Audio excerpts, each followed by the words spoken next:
Le problème est simple. Quel est le but de la soirée du Seder? Quoi doit tendre notre investissement dans la soirée? C'est d'arriver où?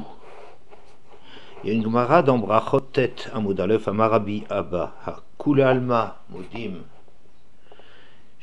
que chez Nigalou lo Nigalou Ela Balaïla ou que chez Yatsu lo Yatsu Ela Bayom.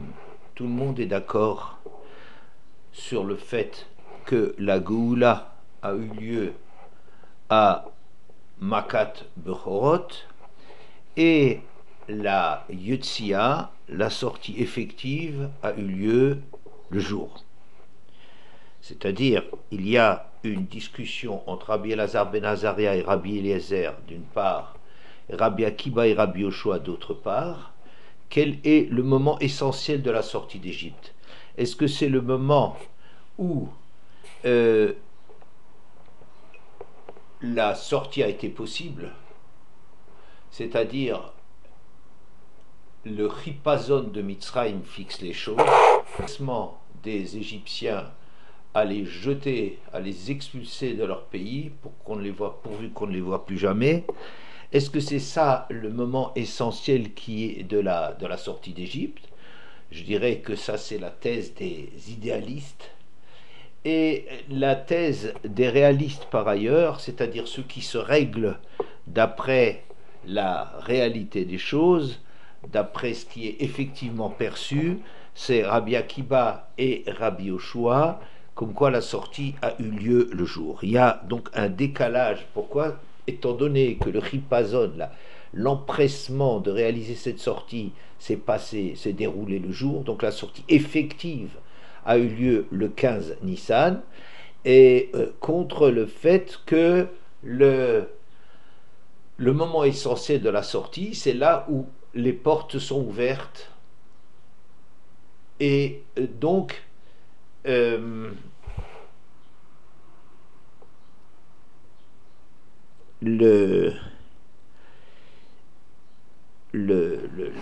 voilà, la prison s'est ouverte, et donc qu'est-ce qui est essentiel? Est-ce qu'il faut manger le Korban Pessah ou la ficomane, qui le traduit à notre époque? Est-ce qu'il faut le manger avant Hatzot, qui est le moment essentiel, le moment de la mort des premiers-nés, la nuit du 14 au 15, ou bien est-ce que c'est avant le point du jour du 15 Nissan où on est effectivement sorti? La sortie objectivement, indiscutablement, a eu lieu le 15. Mais l'implication de cela, c'était la nuit qui précédait. C'est le Zman de la Geoula, que le Rabbi Abba appelle la Geoula. C'est ce qui s'est passé le soir, le moment du possible, le moment où on a vu la Banimatem Lachem Elokechem, la réalisation du choix d'Israël. C'est à minuit que ça s'est passé. La sortie effective n'a été que la traduction dans les faits du choix d'Akadosh Baruch Hu. Donc le moment qu'il s'agit essentiellement de comprendre, c'est le moment de la Geoula, l'implication pour nous du choix d'Hachem. Alors que les faits auxquels on est sensible, c'est le monde dans lequel on vit, c'est la sortie qui est incontournable. D'ailleurs, donc cette obligation de passer d'une Yetziat Mitzrayim à une Geoula, de comprendre qu'en vérité il ne s'agit pas simplement de sortir d'Égypte, mais Gaal Israël, c'est-à-dire le fait d'être mis à sa véritable dimension, de comprendre la signification réelle de cet événement, c'est souligné par le fait que le Maggid, la partie essentielle de la Haggadah, qui doit d'ailleurs son nom à Veigat Talvincha, qui est l'obligation, la mitzvah tassé, l'obligation de raconter la sortie d'Égypte, c'est pour prendre conscience de la dernière bracha, c'est-à-dire la fin du Maggid, celle qui précède immédiatement le repas. Baruch ata Hashem melech haolam, asher ga'alanu vegal et avoteinu mimitzraim, vigianu alayla hazeh lechol bo matzah umaror. Voilà où on en est. כן השם אלוקינו ואלוקי אבותינו יגיענו למועדים ברגלים אחרים הבאים לקראתנו שלום שמחים בבניין עירך וששים בעבודתך. C'est la totale, c'est-à-dire que nous on a une sortie ou une geoula minorée, mais le but c'est d'en arriver à la geoula shlema ve nochal sham min azvachim ou min apsachim, qu'on arrive à Yerushalayim et avec la reconstruction du Beth Amikdash, et que là-bas on puisse consommer les korbanot et le korban Pesach, Asher Yagi Adam Amalkir Nodelcha Shir Chadash, et on te glorifiera d'un chant nouveau. Un chant nouveau, quoi, la découverte de cette dimension va nous faire entonner des airs tout à fait nouveaux. Gulateinu va'alpedut nafshenu, sur notre rachat et notre dimension. Baruch ata Hashem Gaal Israël. Donc le but c'est d'arriver à Gaal Israël. Le problème c'est de savoir qu'est-ce que ça veut dire arriver, quelle est la différence qu'il y a entre la Yotsia objective et celle à laquelle on doit comprendre la signification, le sens que l'on doit atteindre à travers cette nuit de la Geoula. Le sens de la Yotsia qu'on doit ramener à la Geoula, peut-être elle sera mise en valeur par cette remarque extraordinaire, je trouve, dans la Haggadah de Gabriel Ben Zaken, qui pose la question suivante.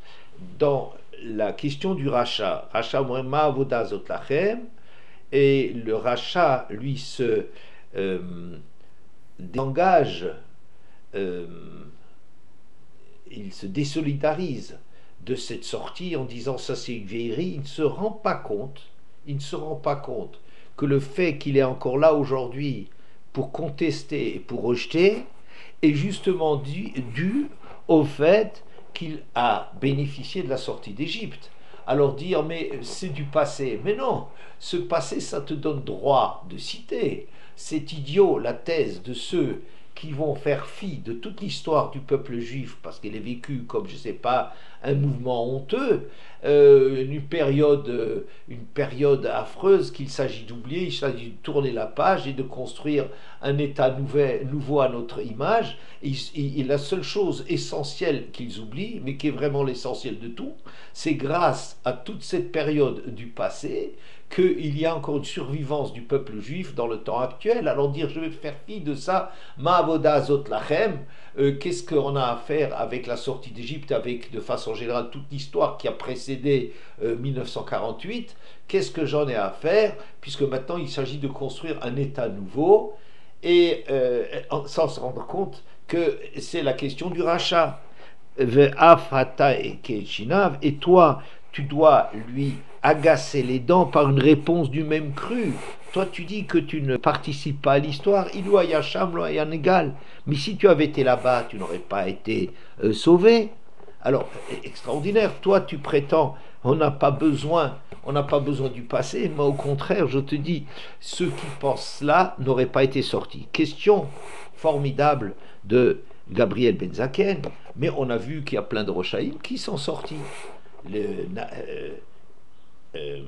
Datan Vaviram, en dépit de toute leur ichoute, de leur mauvaiseté, de leur mauvaise foi ou de ce que je ne sais qu'on peut leur critiquer, Micha, le Pesel Micha, Micha a emporté une idole avec lui et qui passait avec eux à travers la mer, et c'est quelque chose d'absolument incroyable. Et il avait de quoi faire le veau d'or. Enfin, c'est quelque chose d'absolument incroyable que des Rochaïm absolument officiels sont finalement sortis d'Égypte. Et qu'est-ce qu'on va dire comme réponse au rachat? On va lui dire, si tu avais été là-bas, tu n'aurais pas été sauvé. Mais tu vois bien qu'eux, ils ont oui été sauvés. Et il répond, il faut faire le distinguo entre Yotsia et Geoula. Yotsia, être sorti d'Égypte pour ça, il fallait vouloir sortir d'Égypte, il fallait une envie de tourner la page, de passer à un monde nouveau, de refuser d'être amarré au monde matérialiste de l'Égypte.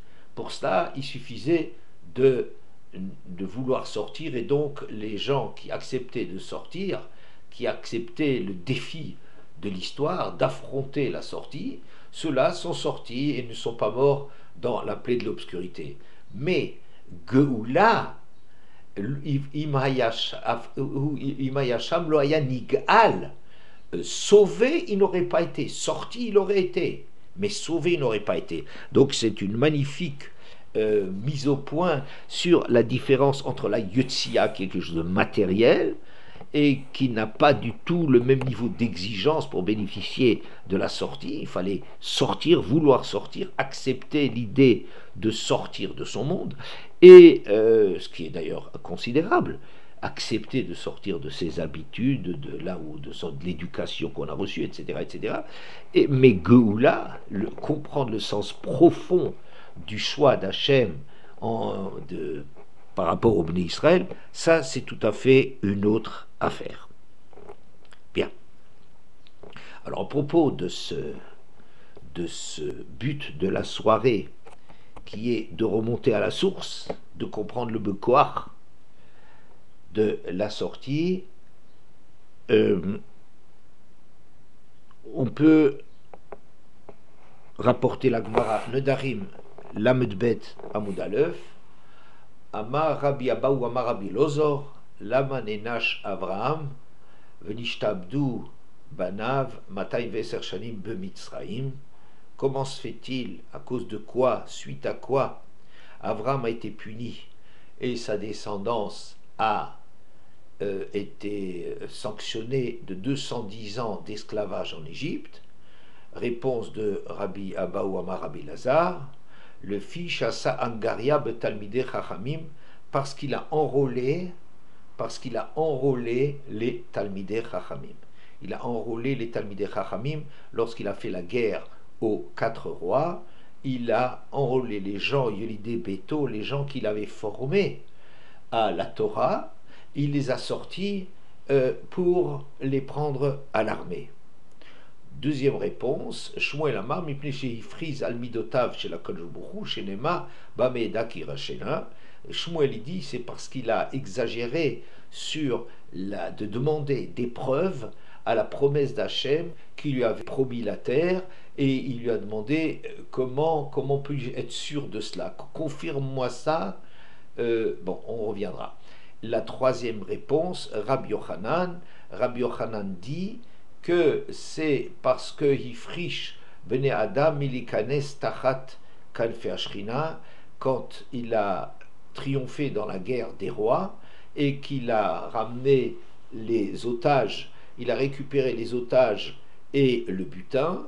Le roi de Sdom lui a dit laisse-moi les hommes et garde-toi les biens, et Avram a dit je me garde bien de garder la moindre chose, de sorte à ce que tu ne dises pas Ani Esharti et Avraham, pour que tu n'aies pas la moindre prétention que c'est grâce à toi que je suis devenu aussi puissant que ce que je suis. Alors ces trois manques chez Avraham Avinu. Le premier, de quoi s'agit-il? C'est que Avraham Avinu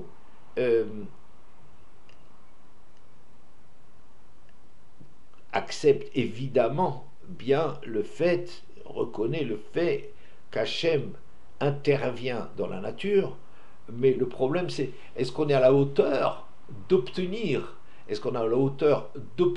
cette intervention d'Akadosh Baruch Hu, puisque Hachem a mis en place un monde avec des lois, et Hachem ne fait pas fi des lois, Loasa Nisa Kadeh. Hachem ne fait pas des miracles à tort et à travers. Il y a un respect des lois que lui-même a imposées dans la création, et surmonter cela. Donc le problème c'est de savoir quelle est la priorité, quelle est la hiérarchie entre le pouvoir d'Hachem d'intervenir dans la nature et la résistance de droit à la nature de ne pas bouger. et d'être ce qu'Hachem a fait. Va Elohim mevakesh et anirdaf. Hachem, il veut la continuation et la continuité dans l'œuvre de sa création. Et donc, devant le choix de devoir faire la guerre à des rois puissants, il est certain que si Hachem, en théorie, est capable de faire la guerre tout seul, mais nous-mêmes, qui sommes engagés dans l'histoire, est-ce qu'il ne faut pas qu'on prenne les Bnei Torah dans notre armée, de sorte à pouvoir vaincre l'ennemi? Il ne faut pas une soprime à l'ânesse. Donc Abraham Avinu, quelque part, ressent un peu comme un miracle, comme quelque chose d'injustifié, le fait de pouvoir compter sur Akadosh Baruch Hu, comme instrumentaliser Akadosh Baruch Hu dans les guerres que lui-même fait aux quatre rois. Et il ne croit pas suffisamment en lui-même, et donc, voilà. Deuxièmement, deuxième reproche, celui de Shmuel. Shmuel déclare que parce qu'il frise al midotav, il a exagéré en demandant confirmation par un signe que effectivement Hachem donnera aux descendants d'Abraham la terre d'Israël.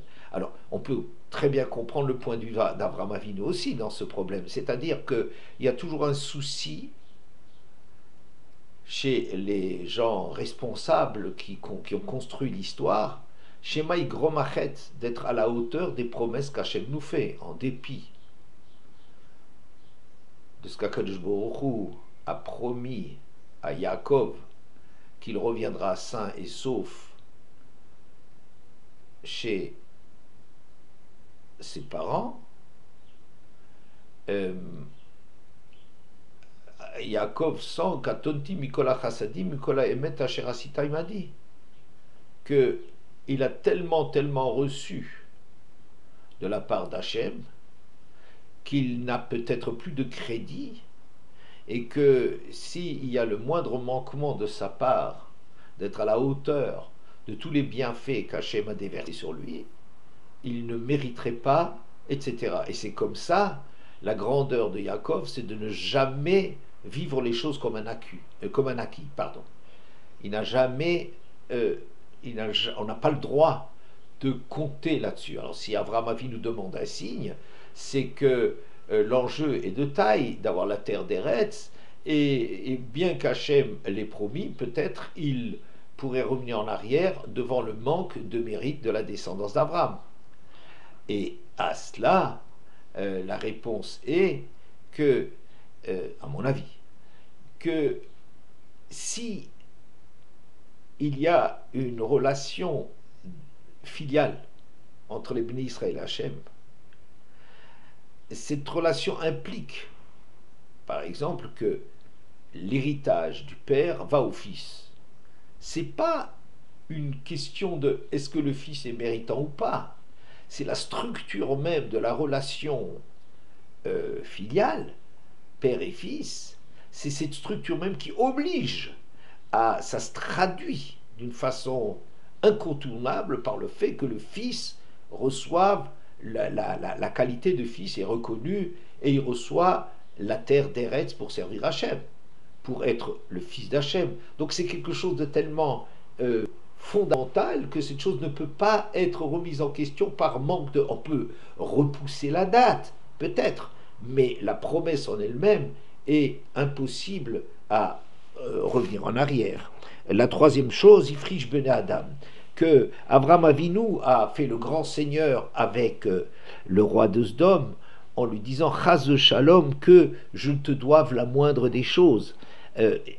La moindre chose, je te la dois pas, parce que tu dois pas dire que les richesses, je les ai obtenues de toi, et même les hommes, que je te dois quelque chose, parce que c'est un Chilul Hashem, quelque part, que le choix d'Abraham et de ses descendants finalement dépendent des cadeaux d'un rachat comme le roi de Sdom. Donc on comprend bien qu'on pourrait refuser cela en dépit de ce que, juridiquement parlant, tous les captures de guerre d'Abraham Avinu, toutes les conquêtes qu'il a faites, lui soient à lui, et lui reviennent à lui. Mais il ne veut pas qu'il y ait la moindre ambiguïté sur ce qu'il obtient. Mais de l'autre côté, il a perdu de vue le but même qui est de chanter la grandeur d'Hachem dans le monde, est un Nefesh Asher Asu Becharan, cette œuvre de faire connaître, non pas seulement de le connaître à titre personnel, mais de le diffuser autour de toi. Je pense que ces trois manques sont vrais. Chacun a donné un point, mais les trois points sont vrais. Mais de quelle façon est-ce qu'ils sont rangés dans ce texte? Le premier, Rabbi Abaou, parce qu'il a enrôlé des Bnei Torah. Le deuxième, parce qu'il a demandé confirmation de la promesse d'Hachem. Troisièmement, parce qu'il a négligé de récupérer le maximum d'âmes au service d'Akadosh Baruch Hu. Alors, je pense peut-être que c'est ça la cause des groupes, des 3 fois 3 groupes de plaies de Tzach Hadash Bara, de la sortie d'Égypte. Le premier groupe, c'est de Tzach Dam Tzadeh Akinim, c'est pour établir le Manteda Keni Hashem, démonstration d'Hachem, de sa toute-puissance, de son existence incontournable. Ça viendrait répondre dans la sortie d'Égypte, à l'interrogation d'Avraham Avinu, qui se demande est-ce que Hachem va intervenir? Qu'est-ce qui fixe finalement? Qui est le maître du jeu? Est-ce que c'est la réalité qui a ses droits incontournables? Et ou bien est-ce que c'est Hachem qui intervient dans l'histoire? Et là-dedans, on voit qu'indépendamment des mérites des Bnei Israël, Akadosh Baruch Hu fait l'histoire. C'est lui qui intervient là-dedans. C'est ça qui est l'essentiel. Deuxièmement, au reproche qu'on lui ferait d'avoir de ne pas s'être senti à la hauteur de recevoir la terre en tout état de cause, là je dirais que c'est le deuxième groupe de 3 plaies, Hadash, Arov, Dever, Shechin, qui avait comme but le Manteda Keni Hashem Bekerev Haaretz, afin que tu saches qu'Hachem intervient sur la terre. Non seulement il existe dans sa toute-puissance, mais il intervient parce que ces plaies-là mettaient l'accent sur la différence de traitement qu'il y avait entre les Égyptiens et les Hébreux, et ce qui justifie bien le fait que Hachem a choisi de sa part à lui, il a choisi les Béné Israël et va de toute façon leur donner les choses qui viennent, parce que les choses viennent du côté d'Hachem. Il y a un choix du côté d'Hachem. Troisième catégorie, c'est Ifrish Bene Adam, ce serait peut-être la troisième catégorie de plaies. C'est Barad, Arbe et Rocher. Les 3 suivants, le Manteda qui est Kamoni B'chol Haaretz, qu'Hachem il est inégalé, incomparable, tu ne peux le comparer, le mesurer à rien d'autre, c'est-à-dire c'est lui envers lequel tout le but de notre avoda, c'est de reconnaître que tout témoigne de la grandeur,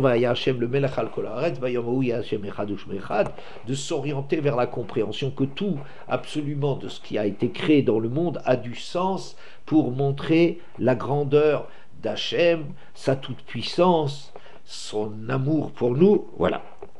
Alors, la distance qu'il y a entre ces principes et le vécu, elle est d'autant plus grande que l'on ne se sent pas au niveau de. Je sais bien qu'Hachem peut faire ce qu'il veut, mais est-ce que je suis au niveau de mériter? Suis-je au niveau de mériter de bénéficier de la guerre sans enrouler les Talmidei Chachamim? Est-ce que c'est vrai qu'Hachem m'a promis la terre, mais est-ce que je suis au niveau de la mériter, est-ce que ma descendance ne va pas remettre tout en question? C'est vrai que je suis qu'Hachem est incomparable, mais est-ce qu'il n'y a pas d'autres impératifs et d'autres calculs d'importance d'ailleurs? Parce que chez le tzaddik, les épreuves, c'est de choisir, les choix sont entre des super mitzvot et des super encore plus super mitzvot. C'est le choix entre le bien et le bien, entre le mieux et le super mieux. C'est de ça qu'il s'agit. Quels sont les calculs qu'il faut faire? Alors, dans tous ces cas-là, c'est Abraham Avinu qui, quelque part, ne croit pas assez en lui-même, ne se croit pas. Et ce qui va être montré en Égypte, c'est les choses du côté d'Hachem. Le choix du côté d'Hachem, c'est une chose. Que toi, tu sois à la hauteur de, sauf qu'il y a quelque chose de très important qui se passe. Si je ne suis pas à la hauteur de mériter les bienfaits dont je bénéficie, je ne peux pas y croire. Ça veut dire, je reviendrai toujours sur mes... Ah oui, c'est vrai, j'ai l'impression que Hachem... Mais c'est pas possible, puisque je ne trouve pas trace de cette dimension en moi. Et donc, j'arrive pas à croire, c'est un manque de confiance en soi-même qui justifie de comprendre jusqu'au bout l'implication d'Hachem. Alors que, de toute façon, il y a eu un choix d'Hachem. De toute façon, Hachem a choisi Israël. De toute façon, Hachem va sauver Abraham. De toute façon, Hachem va ramener le monde à son service.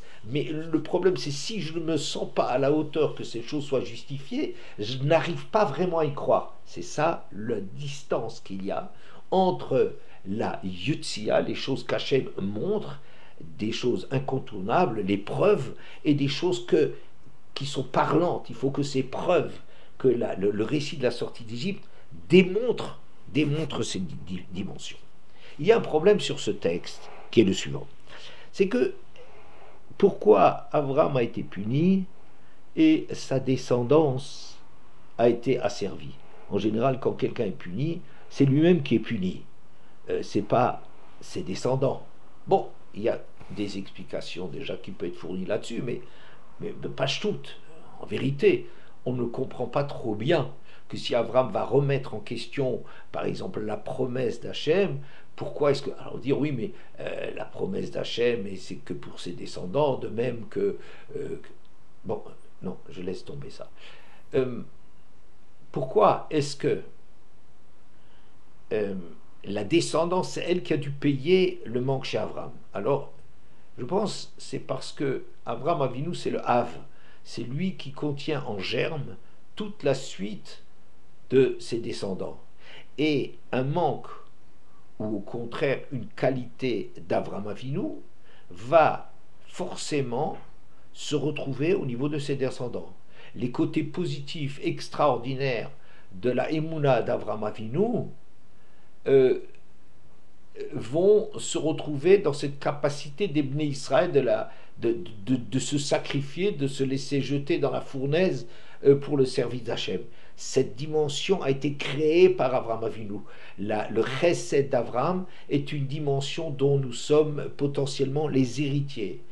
De l'autre côté, les chisronotes, si chez Abraham Avinu, il y a quelque chose qui n'a pas été apporté porté jusqu'au degré ultime de réalisation, c'est quelque chose que la descendance elle-même elle va en payer le prix. La descendance elle-même est marquée par cela. Donc, la punition d'Abraham, c'est-à-dire la punition des déficiences, des manques, de la non-perfection d'Abraham, va être quelque chose pour lesquels ses descendants qui ont hérité de ces manques devront lutter, et à travers les plaies d'Égypte, à travers le séjour en Égypte, ils vont se rendre compte du choix tout azimut d'Akadosh Baruch Hu envers les Bnei Israël, alors que de leur côté, ils n'étaient rien. Ils ne justifient rien, ils étaient Ovdei Kochavim, ils étaient idolâtres, ils étaient dans la même mentalité égyptienne, ils rejetaient tout, ils ne faisaient même plus la Mila. Donc on voit bien que tout dans le choix d'Hachem pour Israël, c'est le choix d'un père qui a quelque part quelque chose à partager avec quelqu'un qui considère comme son enfant. Et c'est de ce côté-là qu'émanent les choses. Et c'est ça le travail qu'on doit se mettre au niveau pour arriver à admettre, à comprendre, à ressentir la force du lien qu'on a avec Hachem. C'est ça seulement qui nous permettra d'être Nigal de Mitzrayim. En vérité, dans le Hallel, il y a 4 versets qui se succèdent. Otra kianitani vatei lishua, je te remercie de m'avoir tourmenté et de m'avoir sauvé. Et la pierre que les constructeurs négligeaient, c'est finalement elle, la pierre d'angle, de la part d'Hachem. Mais et Hachem et azoti niflat beinenu, ça vient de la part d'Hachem, cette chose-là, et c'est quelque chose qui nous échappe, niflat. C'est la chose mechoussé, un langage qui nous échappe et qu'on n'arrive pas véritablement à servir, à comprendre. Ze'ayom asa Hachem nagil avnis mechabo, ce jour Hachem l'a fait, réjouissons-nous de lui. Alors, cette succession de psukim est essentielle. Otra ki anitani vati lishua. Je te remercie de m'avoir tourmenté, torturé et de m'avoir sauvé. A priori, on avait déjà dans des cours antérieurs relevé le fait que qu'est-ce que ça veut dire? Je te remercie de me donner des coups et ensuite tu arrêtes de me donner des coups. Tu m'as servi, ensuite tu me sors de là. Mais on n'en veut pas. On n'est pas d'accord de dire il faut souffrir et il faut souffrir et puis oui, mais après merci beaucoup à Akadosh Baruch Hu de m'avoir sauvé. C'était toi qui m'as mis là-dedans. Si Akadosh Baruch Hu nous a tourmentés, asservis et amené sur nous toutes les souffrances, alors on ne va pas lui dire encore merci de nous en avoir sortis. Il aurait beaucoup mieux valu qu'il ne nous ait jamais mis dans cet état d'asservissement, de dépendance, pour après se glorifier de nous en avoir sortis. Donc la seule chose, avais-je dit, qui justifie tout ce qu'Hachem nous a fait souffrir, c'est la transformation qui s'opère en nous à travers cette souffrance. Ça veut dire que l'homme n'accède pas tout de suite à la compréhension des choses. Et il doit arriver pour intérioriser les choses, pour comprendre mieux les choses. Vous voyez, qu'Akadosh Baruch Hu, il y a mis un seret à Adam, il y a des choses qui s'acquièrent par des yisurim. Il y a des choses que seulement la souffrance, elle arrive à nous faire comprendre. Ou mitoratrat lamdenu, et grâce à cette souffrance dans laquelle on est, à ces privations, c'est seulement à travers cela qu'on arrive à toucher un peu la profondeur et la vérité de la Torah qui nous a été donnée, ou Eretz Israël, ou Lamaba. C'est-à-dire que l'homme, a priori, considère comme réalité c'est la réalité dans laquelle il vit. C'est celle-là qui lui semble intangible et définitive. Et il faut souvent, à travers des épreuves très très dures, prendre conscience que ça n'est pas la réalité immédiate qui est la vérité des choses. Even Maasu Aboni Maïtal Roshpina, ce qui nous permet de comprendre que cette pierre qui a l'air de rien, elle n'a pas une dimension extraordinaire, mais son rôle est le rôle capital. Even Maasu Maïtal Roshpina, c'est la pierre d'angle, c'est-à-dire tout repose sur cette pierre qui en soi n'est pas énorme. Dans le quantitatif, elle n'occupe pas beaucoup de place, mais la qualité, la signification et le rôle de cette pierre, on ne peut l'avoir découvert qu'à travers Vatihili l'Ishtoa. Une fois que tu m'as sorti de tout ce que l'épreuve a fait grandir en moi, une fois que tu me fais sortir d'Égypte, c'est seulement à ce moment-là que j'ai une autre hiérarchie, une autre échelle des valeurs, mais possible par le fait justement que j'ai vécu autre chose. J'ai approfondi ma relation à Hachem, au monde, à moi-même surtout. Alors, et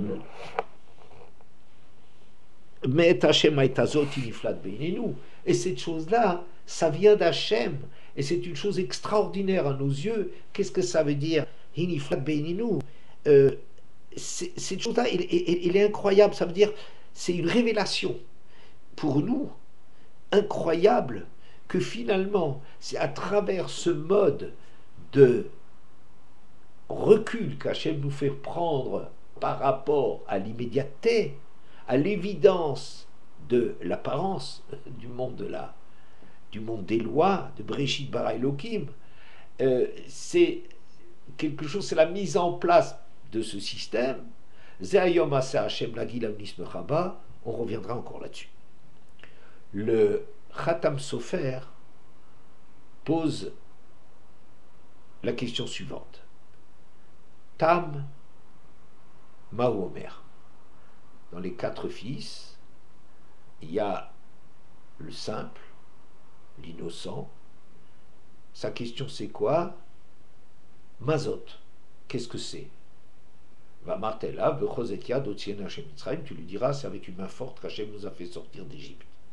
Alors, le Tam, est-ce qu'il s'agit de celui qui manque des qualités intellectuelles structurantes du Chacham, mais par ailleurs, il n'a pas cette approche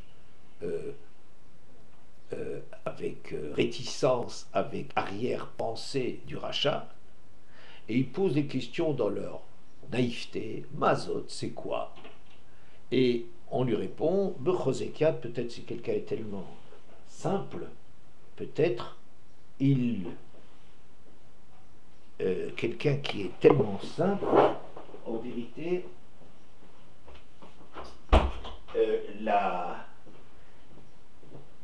il faut lui répondre avec des choses du spectaculaire, Bechozekiat. Mais le Khatam Sofer dit que la question est la suivante. On sait qu'il y a Esser Shirot Baolam. Il y a eu 10 chants de reconnaissance de la part des Bnei Israël, de la part de l'homme dans le monde. Et tous sont qualifiés de Shirot, au féminin, Shira, au féminin. Tous ces exaltations, tous ces moments de découverte, ces révélations de l'intervention divine se sont traduites par une louange à Akadosh Baruch Hu, et donc à la suite de ces délivrances, on a eu une Shira. Le dernier, c'est Shir Chadash au masculin. Et quelle est la différence? C'est que Shira, le fait qu'il soit au féminin, c'est-à-dire il y a un après, ça engendre quelque chose.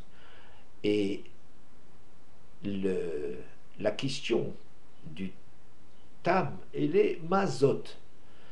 Mazot, c'est-à-dire au féminin. Pourquoi cette délivrance-là, c'est seulement au féminin? Et pourquoi donc on n'a pas bénéficié, ou en quoi n'a-t-on pas bénéficié d'une délivrance, d'une Geoula Shlema? À quoi on répond? Ki bechozek yad hotzianu Hashem mitzrayim, c'est avec un chozek yad, avec un Hashem a forcé les choses, pas seulement sur les Égyptiens, mais il a forcé les choses pour intervenir en notre faveur. Et si Hachem force les choses, c'est-à-dire que nous ne sommes pas au niveau de mériter les choses, Hiniflat be'eninu, met Hachem aitazot, si cette chose-là, c'est Hachem qui en est le principal instigateur, c'est lui l'acteur essentiel de cette Géoula, Hiniflat be'eninu, ça nous apparaît comme quelque chose de pélé, comme un prodige, comme quelque chose d'anormal, une anomalie, cette intervention d'Hachem, et une anomalie parce que chez nous, nous ne sommes pas à ce niveau-là. Et c'est ça donc la question du Ptam Mazot, pourquoi c'est au féminin? Comme Hachem Aitazot, Hiniflat be'eninu, pourquoi est-ce qu'on est seulement encore dans un chant au féminin, c'est-à-dire dans un chant incomplet? C'est parce qu'étant donné qu'on n'est pas au niveau de mériter la Géoula d'Akadosh Baruch Hu, alors il y a toujours un problème, il y a toujours une distance énorme entre ce dont on bénéficie et le fait de vivre ça non pas avec admiration, mais avec réalité, d'une façon sereine. Et le Khatam Sofer apporte dans ce sens-là un pasouk dans Yoshua Gimel. Alors, Vayomer Yoshua Gimel pasouk He, et la suite, ça sera le pasouk Yud. Vayomer Yoshua el Amhit Kadashu, au moment où ils vont traverser le Jourdain pour pénétrer en Eretz, préparez-vous, sanctifiez-vous, qui machavia se Hashem bekirbechem niflaot, car demain Hashem fera parmi vous des niflaot, pélé, des choses prodigieuses, étonnantes, des choses qui ne sont pas dans l'ordre des choses. Un peu plus tard, donc, Yoshua explique de quelle façon ils vont passer le Jourdain, et dans le Pasuk Yud, va Yomer Yoshua bezot tedun ki chai qui kel chai bekirbechem vorish yorish mipnechem, etc. Et Yoshua s'adresse au Bnei Israël, approchez-vous donc et écoutez, etc. Et Yoshua dit, bezot, dans ces circonstances-là, vous saurez quel chai bekirbechem, que le Dieu vivant est parmi vous. Hachem agit en votre faveur. El chai, ce sont les initiales, dit le Khatam Sofer, de Chosek Yad, qu'Hachem il intervient en forçant les choses, parce que du côté des hommes, nous ne sommes pas au niveau. Et il videra devant vous le Knani, Chiti, Chivi, Prizi, Girgashi et Moriv aussi, et il va agir de cette sorte. C'est ce qu'on voit, on voit qu'il y a quel chai, que quand Hachem intervient, Bechosek Yad, avec une main en forçant les choses, donc que nous on n'est pas au niveau, c'est ce qui s'appelle Zot, c'est quelque chose où c'est encore une Géoula féminine, une Shira féminine, prodigieuse, qui est prodigieuse, ça veut dire parce qu'on ne sent pas que ce que nous on vit justifie l'intervention d'Hachem. Et donc, ce qui est extraordinaire, c'est que la bracha que l'on fait à la fin de la Géoula, c'est de faire un shir Hadash, n'est-ce pas, comme on l'a lu tout à l'heure, le deuxième kos qui conclut le Maguid, tout le récit de la sortie, doit nous avoir amené à comprendre que shir Hadash d'Hachem qui est Goël Israël, c'est-à-dire que ce que nous faisons comme prière, c'est que pour le moment, nous sommes seulement en train de faire Matzah ou Maror, et une dimension de Pessah, on n'a pas atteint cela. On fait une prière pour arriver au niveau d'arriver à vivre les choses, un niveau qui pour nous fera que ça ne sera plus un Pélé, ça ne sera plus quelque chose qui finalement va retomber, étant donné qu'on n'est pas au niveau de justifier les choses, on n'arrive pas à tenir les choses dans la durée. Donc ce but, c'est de se mettre avec ces mitzvot, Pessah, Matzah, Maror, de se mettre au niveau de justifier ce choix d'Hachem et de comprendre que les choses sont vraiment telles qu'elles doivent être. Et pour conclure, j'apporterai le verset de Yeshayahu Nunbet Yudbet, כי לא בחיפזון תצאו, ובמנוסה לא תלכון, כי הולך לפניכם השם, ומאסיפכם אלוקי ישראל.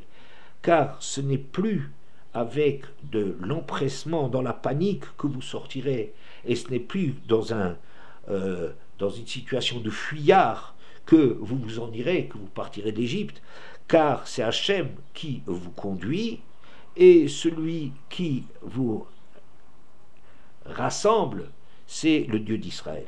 C'est-à-dire la Géoula Atida, la Géoula que nous prions chaque jour qu'elle se produise, de nos jours et bientôt, que cette Géoula Atida, c'est lorsque les choses n'auront plus besoin de se faire dans l'empressement, dans la non-justification. Quand les choses, elles sont en chipazone, c'est-à-dire qu'Hachem, il ne calcule pas, il fait intervenir, il a un choix d'Israël qui s'impose à l'histoire, qui marque l'histoire, et qui, en vérité, s'impose à nous alors que nous ne sommes pas au niveau. Mais le jour où la Geoula, le Shir Hadash, ce chant nouveau, sera une révélation extraordinaire, de sentir vraiment que c'est justifié, oui, ça nous revient, oui, c'est nous qui avons été choisis et nous sommes à la hauteur de ce choix. Et ça cachait aux Américains.